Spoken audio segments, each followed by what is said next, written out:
Well, welcome to today's webinar, Campaign Feasibility, Reporting, and Analysis.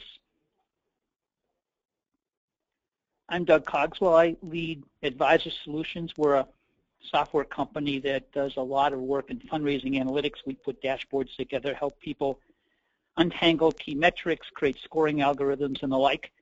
I'm here with Marianne Pelletier from Stoppel, and we've partnered up with her because she provides a lot of hands-on front-end consulting that complements the work we do. We like to say we take the data, advisor takes the data that goes into the CRM systems and other data sources and makes it easy to work with and get out.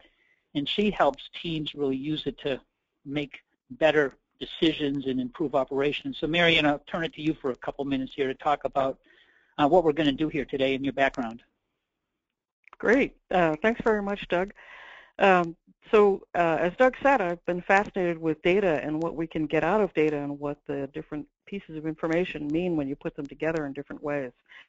And so this year we founded Stoppel Analytics Group as a way of accessing directly others who also are curious, want to figure out how to build strategy. I fell for the advisor product the first time I saw it. I think it was 2009 or 2010. And so Doug was the first person we spoke to about a partnership when we formed the firm this year. So let's take a look at our agenda today. Mary, just on our side, and we've seen Marianne just across the industry, and you've had numerous APRA awards, and she's been engaged in a variety of ways. So we were really excited when it's possible for the two of us to come together and work on something like this. Thank you. What we're going to talk about today is how to develop an overall strategy and plan for designing a campaign. Usually that's done outside of the business intelligence team, but we certainly have plenty of ideas that will help you and your leadership make good plans. We're going to give you some information on data-driven feasibility studies. Everything here, of course, is a topic on its own, but we want to expose you to some really good ideas. And then we're going to look for the hope in the middle of the campaign. We're going to talk about gap analysis. We're also going to talk about some really good ideas for figuring out your prospects, and including some of the ideas that Doug has brought in his concept of expected value. And then we'll wrap it up by talking about end of campaign, and we're leaving plenty of time to go over questions that you may have, just to make sure we're covering the topics you want us to talk about. Yeah, and if you have questions, there's a chat panel at the bottom of the webinar control. You can type them in there, and we'll be picking them up at the end. Or if you're really bold, you can raise your hand, and we can unmute you, and you can ask your question live at the end. So the deal with a campaign is that it actually depends on the prospects. The prospects are the ones that dictate whether or not your campaign will be successful. And identifying the prospects, of course, becomes a key component, which we'll talk about in the next few slides. However, the goals are actually dictated by the needs of the program and by the staff who are in charge, and then by the infrastructure of your organization. And so often known prospects don't always fill a campaign goal, and so we look for new prospects as well. And then as you see those two arrows facing each other, they certainly demonstrate the tension that goes on between the known prospect pool and what they've given before and the organization's needs. I have asked clients before to sum up the total life giving of their entire database, and when they did, they often found out that it was less than their current campaign goal. Of course, that explains a lot about why gift officers and other fundraisers tend to move. So we're going to help you figure out how to make the feasibility much better. So the essential data you really want to have is you want to understand your goals. Of course, goals are driven by the needs of the organization. When we talk about donor-centric fundraising, we often try to figure out how to guide a donor into the kind of goals that the campaign has. And so that's another tension set that makes the tennis match or the badminton match between us, between fundraisers and prospects.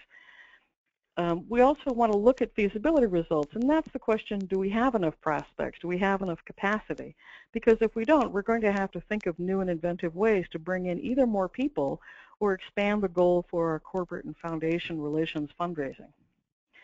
You want to think about all of the programs and how they'll participate. Will the annual giving program have to increase its annual receipts?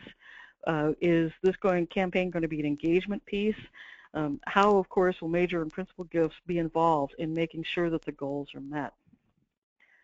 And so let's take a look at elements of the feasibility study as well. So the campaign pyramid is often made up of number of prospects, how many prospects do you think you need for each gift. Some of the more sophisticated organizations will actually have different numbers of prospects at each level of giving, say 3 prospects for $1 million gifts for each $1 million gift, but 5 prospects for each $100,000 gift because you know those prospects less. You want to understand your prospect to gift ratio, and so that's the piece. How many prospects do get put into gift officers' portfolios to get one gift out at the other end? And you want to think about it through all of your stages. Normally there are 5: qualification, identification, qualification, cultivation, solicitation, and then success. And so as you go through all those 5 stages, what do you start with and what do you end with? And then how many prospects do you need by your sub-campaigns? It's always true that one particular portion of the organization attracts the largest number of donors. So how do you take care of the organizations that attract fewer donors? And then what are your silent phase requirements? When you announce the campaign, you have to be half successful already. What are you going to need in your core prospect group? And then we come back to what I've mentioned already, the corporations and foundations. Are you going to use your campaign as an opportunity to involve more organizations in giving to your charity? And then, of course, the economy, as we learned in 2008 and 2009, the economy certainly plays a role. So when Doug, you look at, go ahead. Yes, to say, when you look at one of the things we like to do in the gift pyramid is create what we call a calculated campaign ask, which most of you have the data to do this, and it's not that hard to put it together. So I want to just define what we're talking about and then show some examples of how you'd use it. So by calculated campaign ask, we mean take each prospect's capacity, which you can get from the different wealth rating agencies, or if you don't have that, even just using wealth at the zip code level can be monetized and give you a proxy for capacity. So there's a variety of ways of getting that. Times attachment. And attachment, or engagement or affinity, can be scored out of the data that most of you have. Generally, what matters in this is the number of alumni events people have been to recently, or in healthcare, it might be the different events around the institution. It matters how frequently they've given in the last 5 years, the 5 years before that. It matters if they've come to reunions, played student sports, if it's a healthcare organization or not-for-profit, how engaged were they when they were in the institution. So that gives you an expected value. Then you have to take off the total lifetime giving to date. So here's some examples. Somebody's got $1 million capacity. Their attachment we would call detached, which means they're really not engaged, they're not coming to things they're not giving, and they're a non-donor. So we take the $1 million capacity multiplied by a 0.02 for a detached. A good gift expectation for that person, the calculated campaign ask, could be $20,000. You're unlikely to get $1 million because they're detached, but they've got a good capacity, so they clearly can give more than like $500. Same, another person, $1 million, the same capacity, highly engaged owner. So this person's all in, coming to events, giving frequently, coming to reunions, whatever. They've given $20,000 so far life to date. So take the $1 million. A highly engaged owner might be a 0.5 factor, so they have an expected value of $500,000. They've given $20,000, so your campaign calculated ask would be $480,000. Third case, $1 million capacity again, another highly engaged owner, but they've already given $450,000, maybe in the last campaign, or they made some special gift or something. So they've got the same $500,000 expected value, but since they've already given $450,000, you're not likely to get that amount again. You're more likely to get in the $50,000 range. So this kind of calculation. So Doug, one of the cool things about this particular way of doing things is that we often struggle when we're dealing with capacity ratings. We often struggle with when we do a capacity rating, we actually figure out how much giving a person can give to all organizations that person chooses. And so we can actually figure out people who have high value but low attachment, including some of their sentiment as expressed to us in surveys or in their own social media, or some of the other ways that they've communicated with us. And I think that it's a cool idea because we end up getting a better probability instead of shooting at the dark. Yeah, absolutely. And then if you put these together, you can get the dimensions of a campaign gift pyramid. So this is actually a live project. I'm going to click on this. It's going to open an advisor project for a campaign gift pyramid. And we can take you through from the entity or the prospect level, rolling it up to giving levels and schools and other affiliations, how you could figure out what this might total out to. Because the goal is you ought to be able to get somewhere around that calculated campaign ask amount. So here is an example, the gift pyramid. We're looking at expected campaign ask amounts. We generally want to bucket them 10 million plus, 5 to 10 million, 1 to 5 million, 500,000 to a million, 100,000 to 500, 50 to 99, 25 to 50,000, 10 to 25,000, under 10,000. I mean, this is a major giving campaign, so those would be good buckets. We've got 63,337 prospects in the database. 18 of them have calculated campaign asks of 10 million or more. 57,000, or the vast majority, have calculated campaign asks under $10,000, and that's a pretty reasonable distribution. But the dollars, and when you add up the calculated campaign asks for these 18 people, it's 285 million out of my $1.1 billion total. So that's 26% of my total is in this top 18 group. The next group is 68,238,000. So you can actually see what we typically see in these pyramids. The top small percentage of donors contribute the potential for the vast majority of the campaign. Here, like the million and up, this group of roughly 130 people is close to 50% of my $1.1 billion expected for the campaign. We also want to look at the current solicitations on the street. So I've got 420 million out to this group against a $1.1 million campaign. So I'm getting there, but I'm actually seeing the top is where I've got the gaps at 285 to 47 versus 238 to 107 and so forth. So it looks like I actually probably need to do some more work at the top. These other charts in this page, we've taken the prospects and grouped them by primary school. So 6556 are affiliated with the business school, a group with the college, and the colors are by the affiliation, engineering and medical. And then we just picked out some other attribute like sports. So for example, I might be raising money for my football program, and I've got 2,815 football players. I can click on this bar, and it's going to reshuffle all of this down to show, and let's just drop in on it. The football players, the 2,815, are worth, at this calculated campaign ask, $76 million. So if I'm trying to raise 50 million, it's my goal for a new football stadium, this capacity would seem to support it. And I can sort of see I've got a few at the top of the pyramid, and then I work down, and I can sort of see the football players by class year. The bulk of them are in the 70s and 80s in here. 329 are already staffed. A whole lot of them aren't staffed. And by the way, some of the football players also played rugby and baseball, so I've got multiple sports participants in it. So that's an example. I'm going to hit the business school in a second, another example, but how we can take an overall program and then drill in on a sub-program and see if we have a capacity that would reasonably be expected to contribute to my goal of $50 million for this new stadium and things I'm going to build around it. Let's back up a step. I'm going to step back up my sequence, and let's look at the business school, because now we want to see what could the business school do. In the business school, you didn't play sports, so that goes blank. There's 6556 of them worth $121 million. That says it's like 12% of my overall campaign. I've got a group at the top, the $1 million plus donors. Looks like I've got 14 of them, so let's grab them. So I can grab the top of the pyramid. And let's just drop in on them and go to the next page and see what they are, because this is where the detail for that's coming from. So of those 14, this is Cleo Dodds, is a $20 million calculated campaign ask. You can see where it comes from.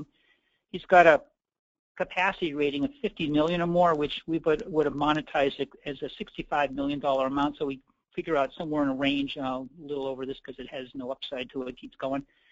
This is a highly engaged attachment, which let's say it's a 0.33. So 65 million times 0.33 minus the 1.5 million Cleo's already given is this 19,941 million. There's a current solicitation of 7 million on the table. Kimberly Lloyd is the staff manager. Cleo lives in Menlo Park. So if I'm the business school lead, I'm probably would want to have a talk with Kimberly about why I can't push the current solicitation amount up, because this is all in person, who's really high capacity, really engaged, is already given $1.5 million. Why not create a naming convention and really push this up? The bottom of the list here, let's see, I've got a Enic Methalter is a 5 to 10 million capacity. That would monetize as 7 million times 0.2 minus 10,000. So he's got a calculated campaign ask of $1.4 million, which is pretty good. No solicitation, an alum, not staffed, lives in Minnesota. So that's somebody we probably would want to get staffed. So that's kind of how you can go about this and go from, let's bring everything back, an entire program with a $1.1 billion potential and 63,000 prospects. Look at a specific football program. Do we have enough capacity? What could the business school do? How are we doing with the top of the pyramid? One of the considerations to think about while we're looking at our pyramid and our actual capacity is that wealth really is concentrated at the top. I was reading yesterday that 62 people own half the wealth in the world, or I could be exaggerating. Someone's going to email me and tell me what the article was, but we are finding that 95% of the campaign money comes from our top 5% of donors. If that was true in our last campaign and economic conditions were similar, then we kind of want to emulate that pyramid again here. So the pyramid that we're looking at here has excellent distribution, but also has a good enough concentration at the top to represent what we might be seeing in the wealth of the world right now. Yeah, definitely. And what I like about this format is you can go from everybody and then check out specific programs or interest areas, and then you get down to the people, because at some point, just the gift pyramid, it actually matters who are these 18 people and what's their status, right. and are we close to getting the expected campaign ask out of them? Right, and at that top level, I've certainly had top fundraising executives say to me, if there's $1 million prospect on Antarctica, I'll go to Antarctica to visit. But we also, when we looked at the map, we also want to look at whether or not we've got enough cohorts to have a visit, have a good visit and have a good couple of days and see a lot of people. So the mapping that we were looking at was also excellent. We're going to go to Minnesota, and who else are we going to see when we're there? Right, so we're going to come back, and you can grab, here's Minnesota. You can actually just grab up here. Right. Maps are selectable too. I grabbed around Minnesota. I can go back to the first page. Let's just drop in on Minnesota. Here's the Minnesota, 862 prospects in Minnesota, $18 million potential. There's some, look at the $1 million up, there's 4, but if you go 500, there's a group of like 7 at the top that's probably worth the visit. Although I might say the winter is a little cold up there. Maybe we delay that to the spring at this point. You have to be practical about these things. Yeah, actually, so do you mind if I answer this one question we have coming up? Sure, go for it. So the question is, if capacity is total philanthropic capacity over 5 years, why wouldn't I subtract giving in the last 5 years rather than lifetime giving? And I think that's an excellent question. The question is how many times do we want to go to the well, and do we exhaust the well? And so Doug's first notion is you start with by, mitigating your expectation by what they've already contributed. If in your organization you want to think about it as over the last 5 years they've given us $10 million, we know their capacity is $15 million, we're really going to ask them only to stretch the next 5. or their wealth has changed, and that's one of the things that you're implying in your question.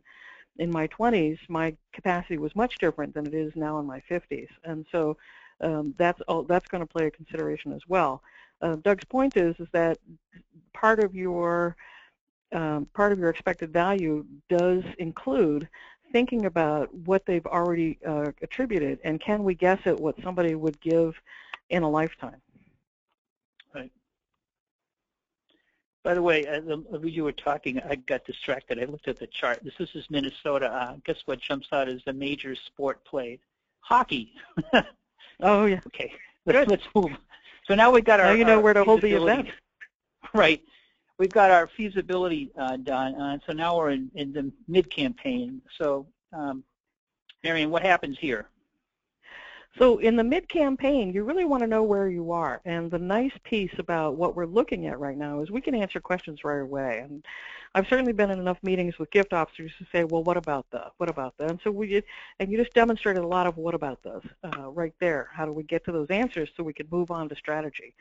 In the middle of the campaign, you're actually at what about? What about these goals? What about the football program? What, who's behind, and where do we have fewer gifts than expected?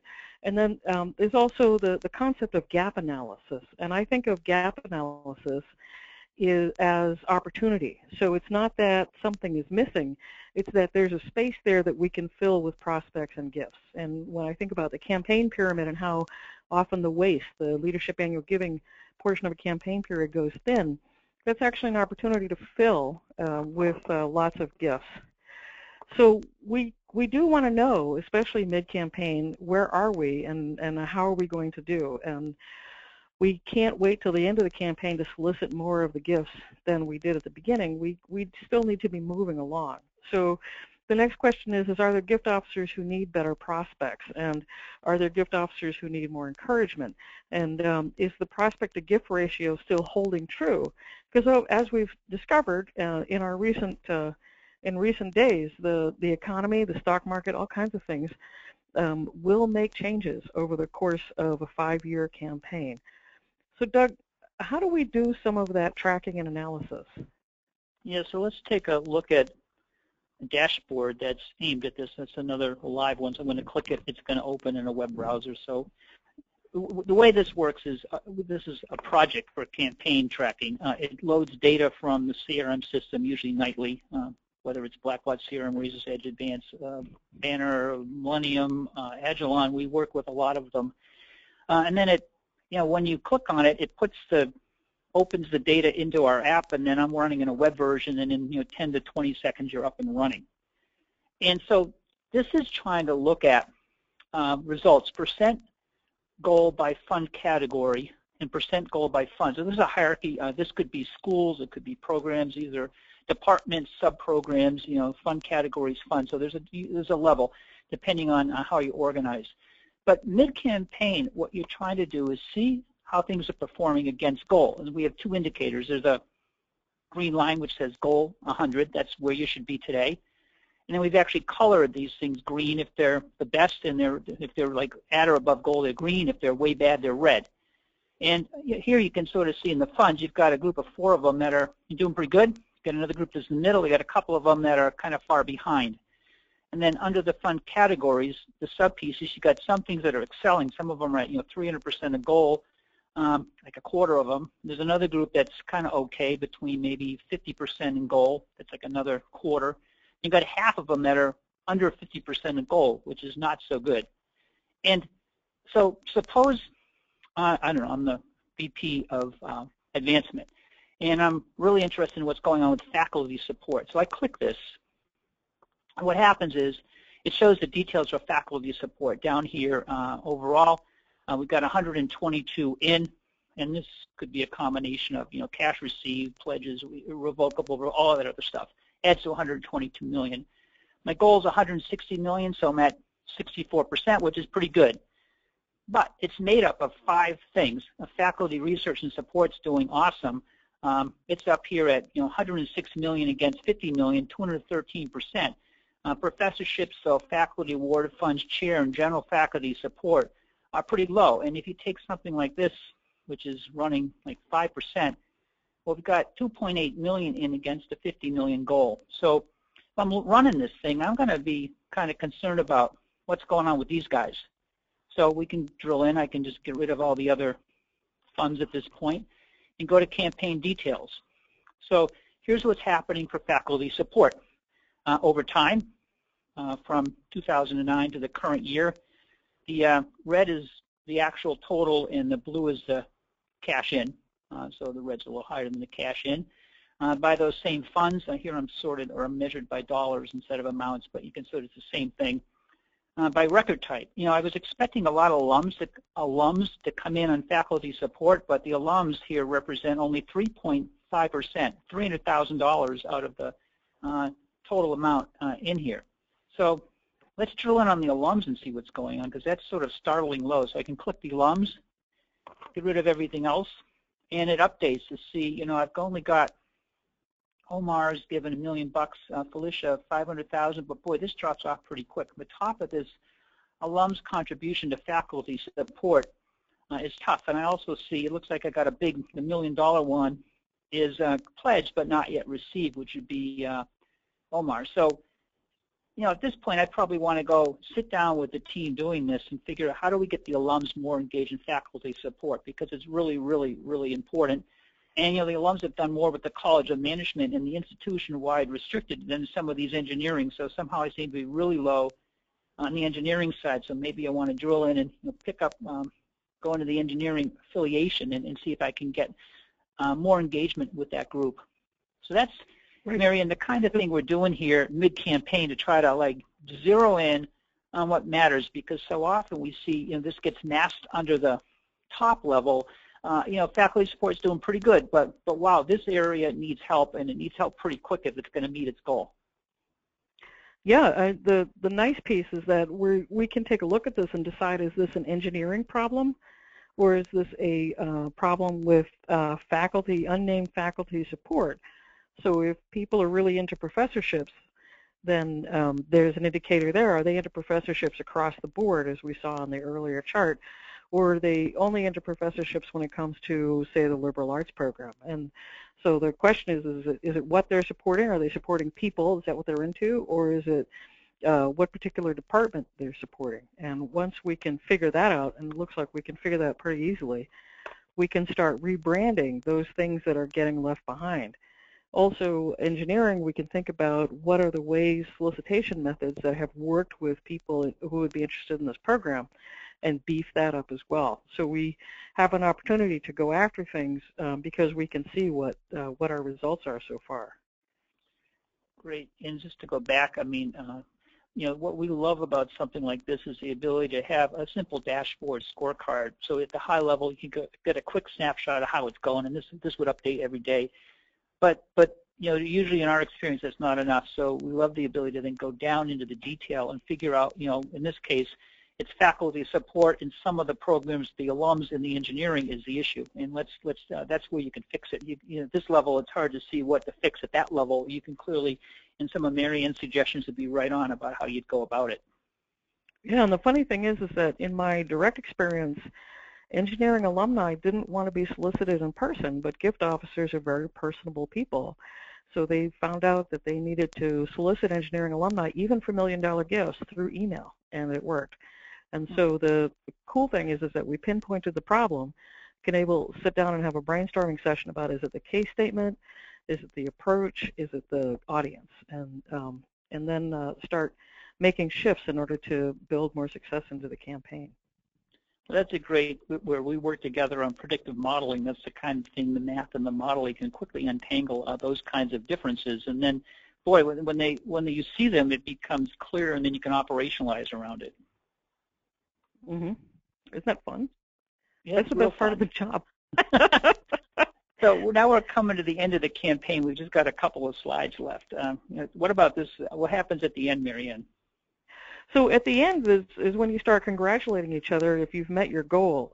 You want to make sure that you've swept in all of your high-capacity unassigned prospects. Probably nothing is more painful to an organization to find out a year after a campaign has ended that someone who would have given whatever amount of money you would consider a high gift opts not to because they were never approached during the campaign. And so you want to make sure you've reached everyone and everyone's had an opportunity. There are always the surprise gifts as well that make the research team go, well, how come we didn't notice them? And so you've got your last minute prospecting as well. So in the third year of the campaign, let's say I sell my business and now I'm a multimillionaire with a tax problem. I absolutely want to be noticed as part of the end of the campaign. And also, we want to do our last-minute gap analysis. We need to keep the promises to heads and to all of the other people who are relying on the cash in. We want to think about celebrating no matter where the campaign goal is, whether we've met it or not. We want to think about how to celebrate, appreciate, and even at the last year of the campaign, you can think about whether or not to go back to people who contributed the first year of the campaign and have already paid things off. This is also the time to start looking for success stories and to do brilliant stewardship. So Doug, how do we show our board and our staff and the public how well we did so we can have that celebration? Yeah, let me, before that, I want to just, because I see we are okay in time, jump in and try to just do a quick run on high capacity unassigned prospects, like how would you find them? Are you okay with that? Yeah, that'd be great. So we're going to click on this. We're going to go back to that campaign feasibility project and just reload it. And at the end of the campaign, the data has been updating, every day with the new information. And so at the end of the campaign, you'd probably want to grab, are there some unassigned prospects who have high capacity expectations? So yeah, there are. There's some unassigned prospects. I'm going to grab them. These are the ones not assigned. These are the ones not assigned to an MGO. No. I'm going to get rid of everybody else. And then it looks like over here, if I grab, there's a $500,000 and up, or maybe 100,000. Let's grab this 100,000 and up group off of here. So I'm going to grab the 322, the 23, this group at the top. So here's everybody who's got a campaign expected ask of 100,000 or more, who is not assigned to an MGO. And let's see where they are. Because these are the people, let's have a conversation with them and see where they are. Maybe our VP is going to the Boston area because I've got, looks like a group here in Boston. I've got some out here in the suburbs. So let's just grab the Boston area. And here's a list of, see what we got. We got 34 people worth $6 million of expected ask amount who are in the Boston area. I've got my list here. Let's slide it up a little bit. I can study these people and figure out, got some, here's somebody with a pretty good capacity, highly engaged, is given 600,000, no solicitation, not assigned, the business school. Let's take this list, get it out of here, and use it to set up the meeting we're going to have in Boston when we go out there next week. So I'm out of here into Excel or whatever else I want to put it into, ready to go. And kind of the fun news is, of course, you can do your Boston list, hop on Excel, go down to New York, do your New York list, hop on Excel, go down to Philadelphia. Right. And that's the beauty of this. I mean, you're trying to just quickly get some ideas for who else we might staff into this campaign and try to close it out strongly. So let's go back to your point from a minute ago. So we've got it done. And then there's a bunch of reporting and view out that has to go to the staff, the board, the public. And kind of what I know is there's always a whole bunch of questions like, what about this? What about that? Can we see it this way? Can we see it that way? And the same concept that we can have a dashboard that shows kind of how it went. Here's the straight line, the red line's how it came in across the length of the campaign. You've got totals by year, summary stats, transactions by fiscal year, colored by here the blue's alum, and I think the orange and red are corporations and foundations. You can see the color down here. You can sort of see the total transaction with heavily alumni, but in terms of dollars contributed, it's been pretty consistent as bright orange.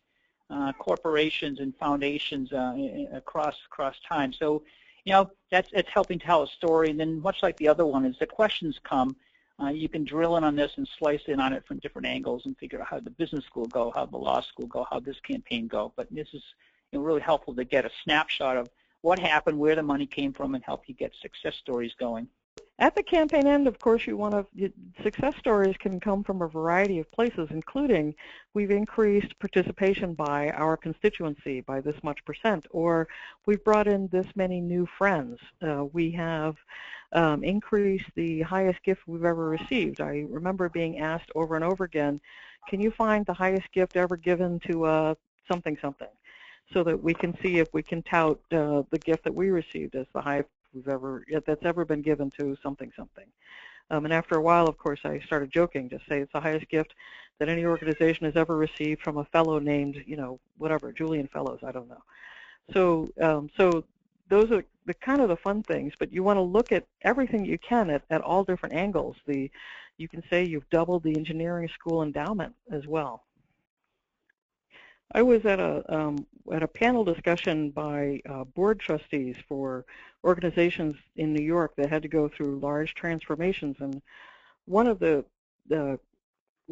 themes that I was pulling out of their presentations was that they really dug into the details. And I'm accustomed, when I'm working or presenting in front of boards, I'm accustomed to giving them as little detail as possible. As in, we were great, give us a bigger budget. We were great, give us a bigger budget. But given the advent of the X generation, donors tend to want to be much more involved in seeing the results and seeing what happens and getting these questions answered. Certainly, there are questions that are going to come up, and our executives have to answer them, whether they're in front of the board or in front of the public or in front of their own bosses. And so we have the opportunity here to start with a snapshot and then drill down as much as we need to. Great.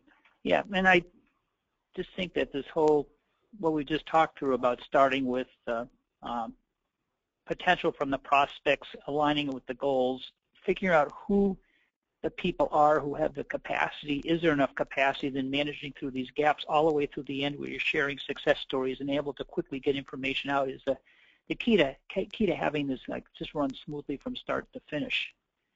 And, yeah, most of the organizations I've been with, actually, they really get their gift numbers only once a month. So the first week of the month is when the top of the top brass actually find out how they're doing.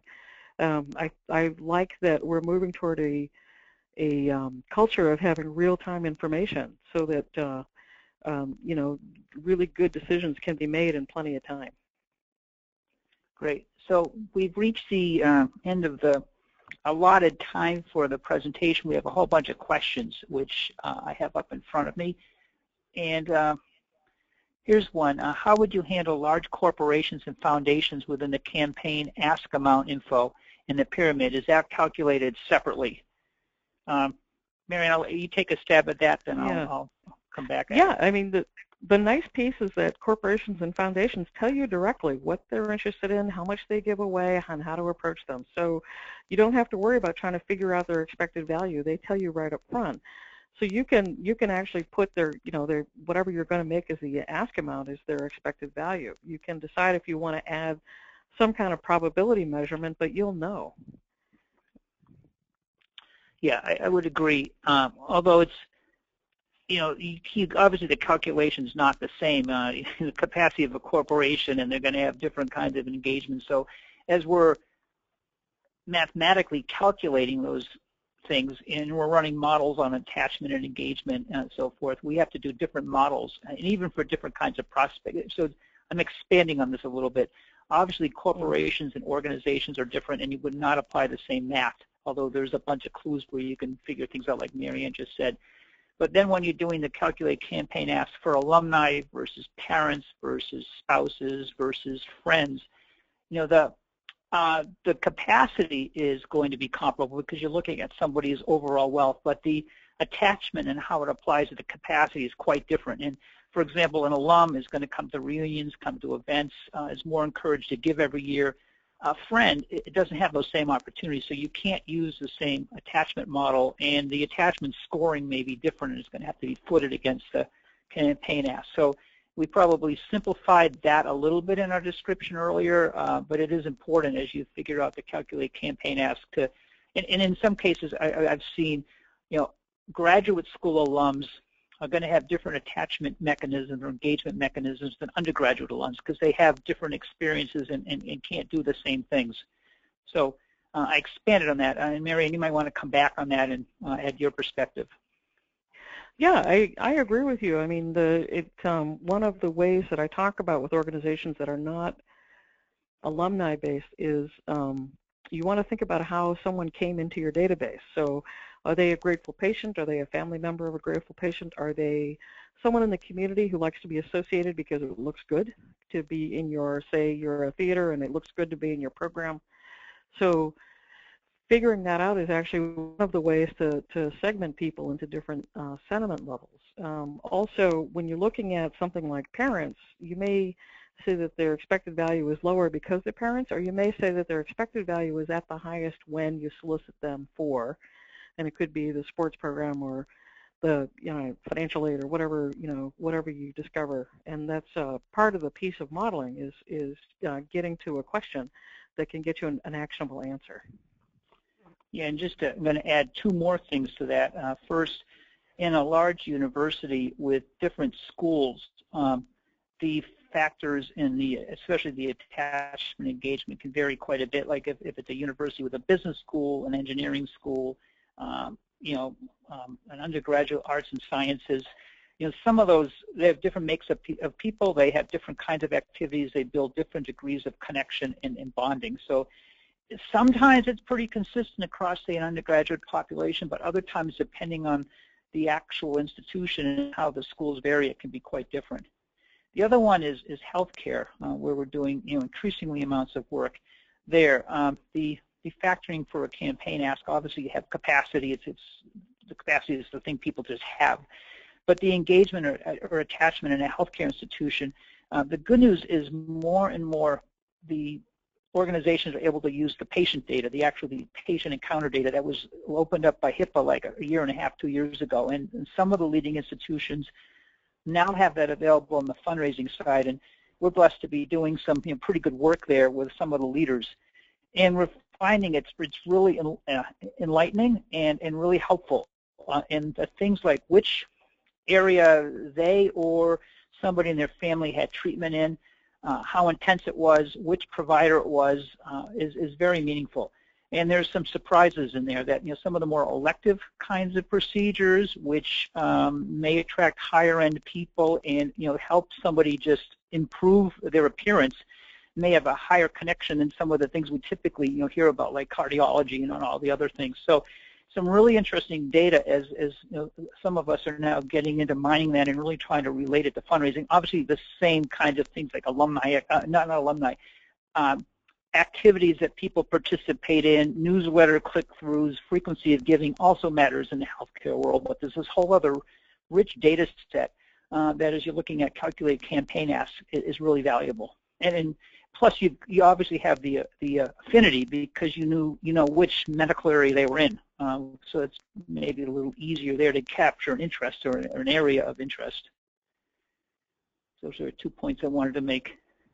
Marianne, can you add any? Have you done work in healthcare? What's your perspective on those two topics? So the closest I've gotten to is a volunteership with an organization that had rehabilitation houses and had a school for autistic children.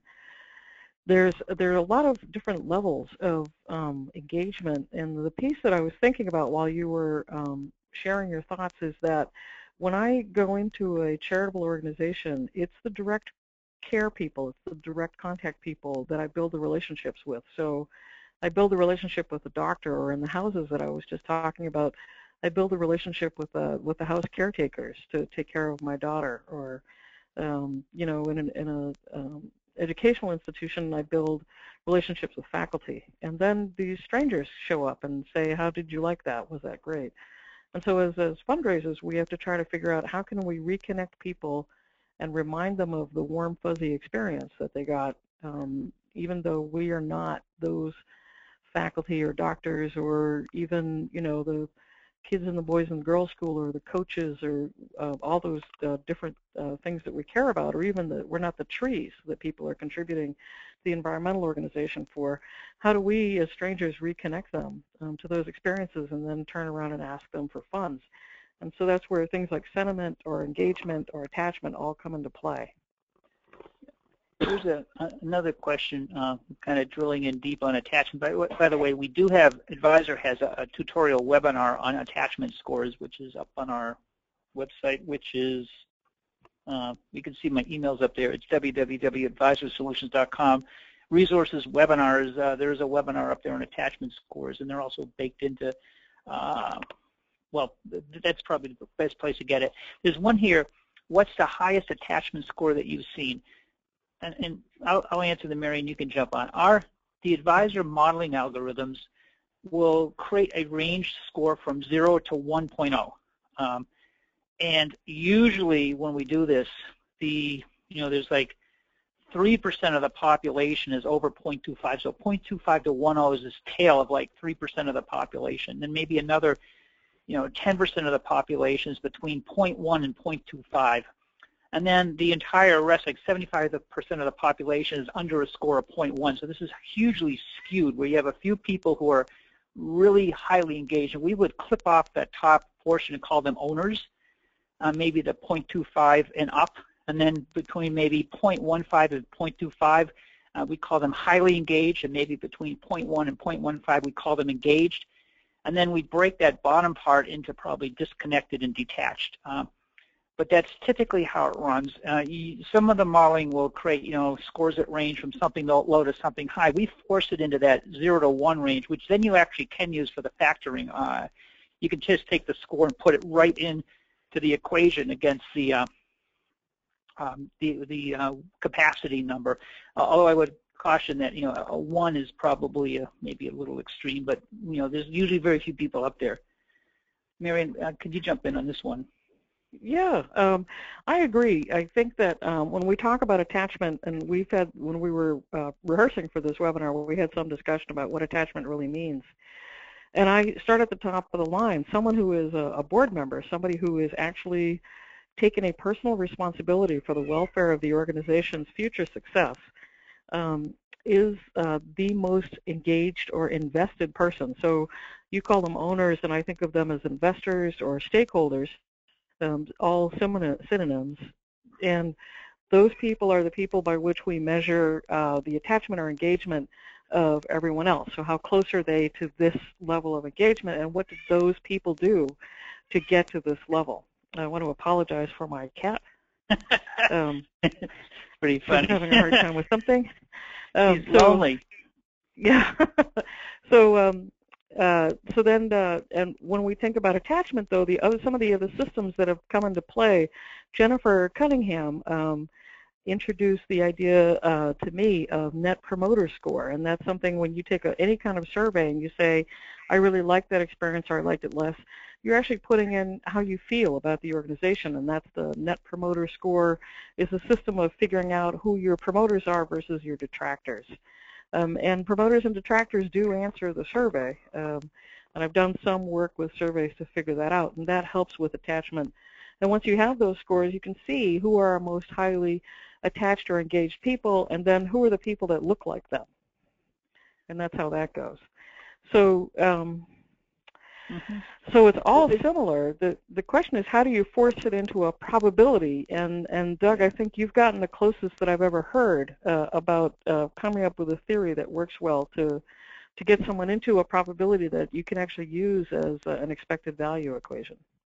It just, for all of you, just remember, this is probability.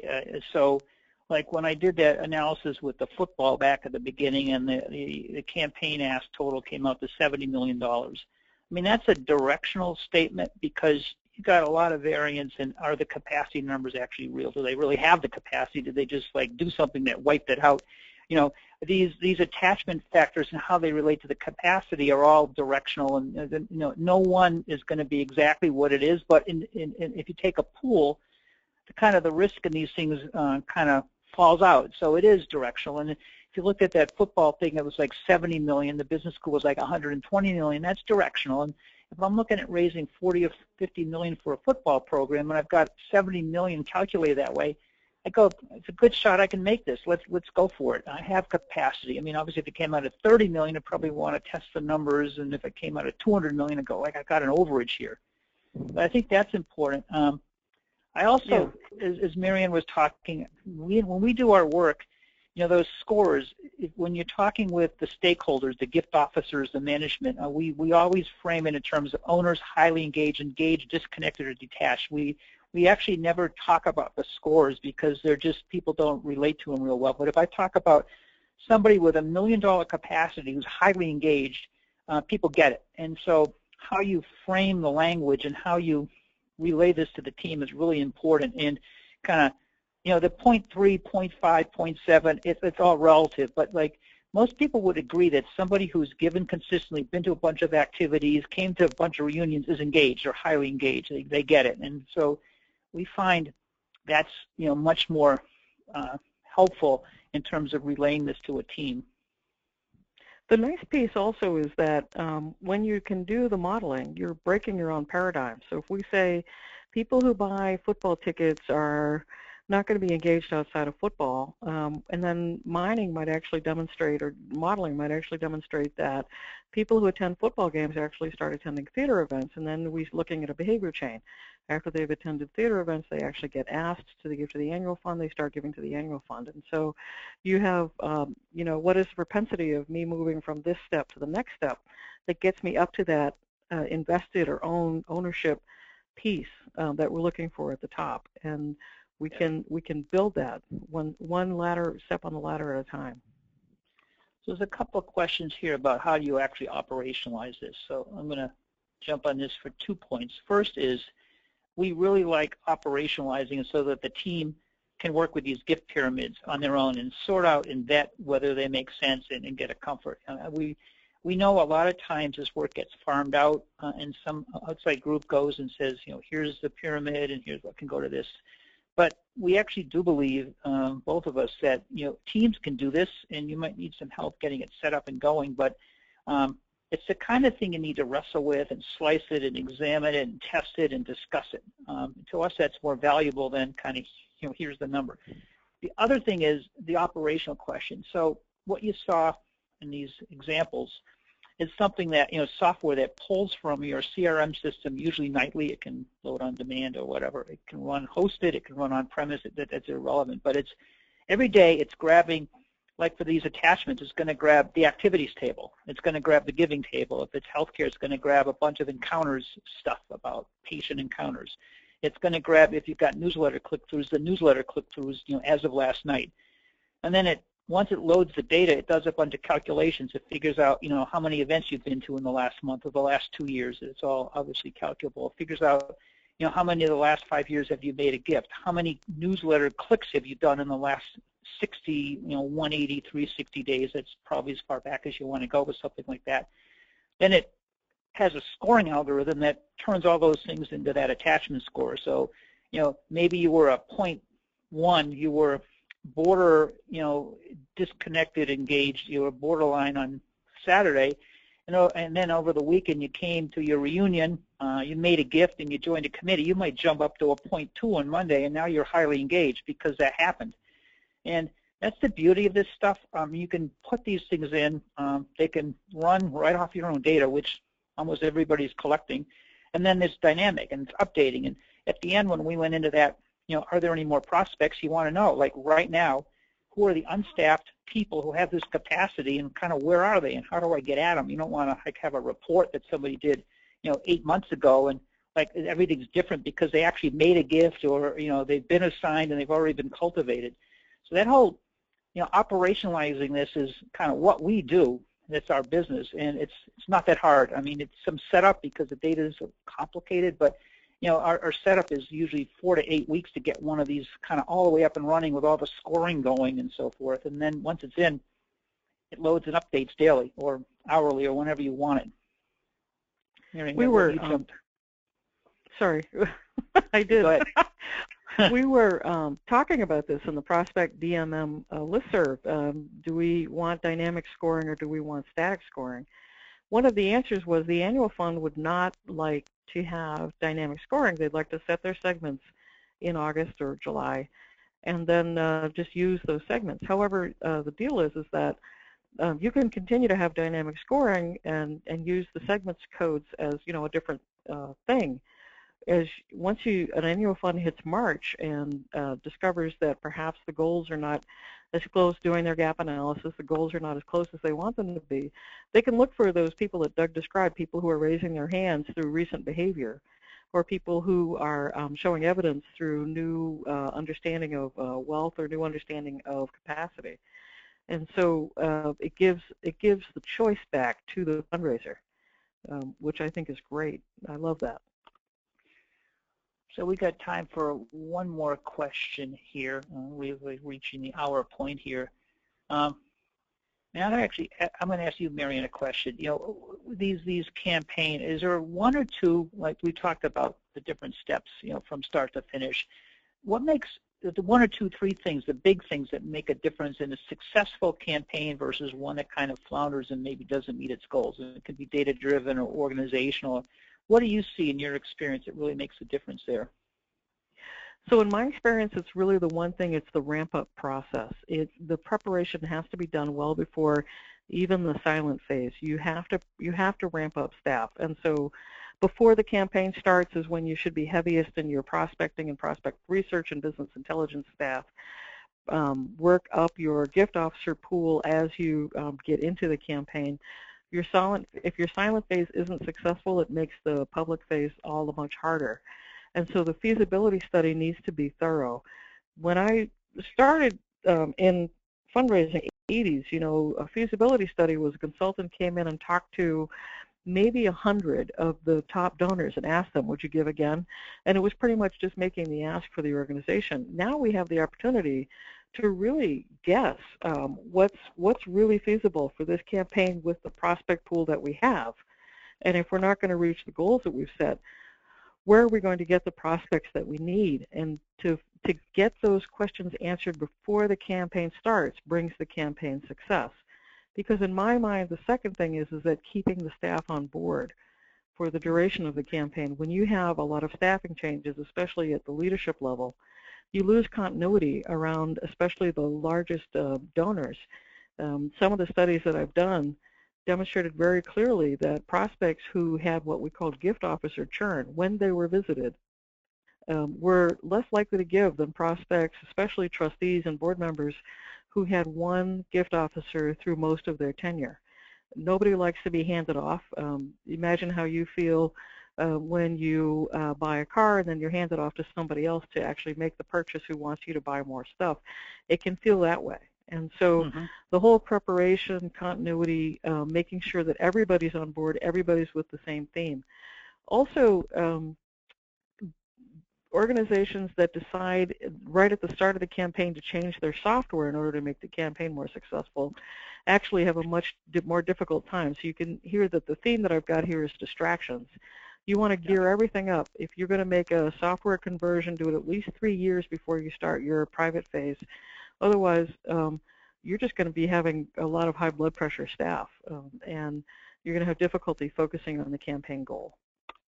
Yeah, we've seen that, and yeah, I think that was a pretty honest and truthful assessment of the things that help campaigns be more successful than less. We've reached our time limit here. This has been recorded, and we'll have it up and we'll post it out within the week. And you've got both Marion and my contacts up on the screen, so feel free to talk with us or call us or email us. This is clearly a topic area we both love to talk about and we're both very engaged in. So thank you for your time and attention today, and have a good rest of the afternoon.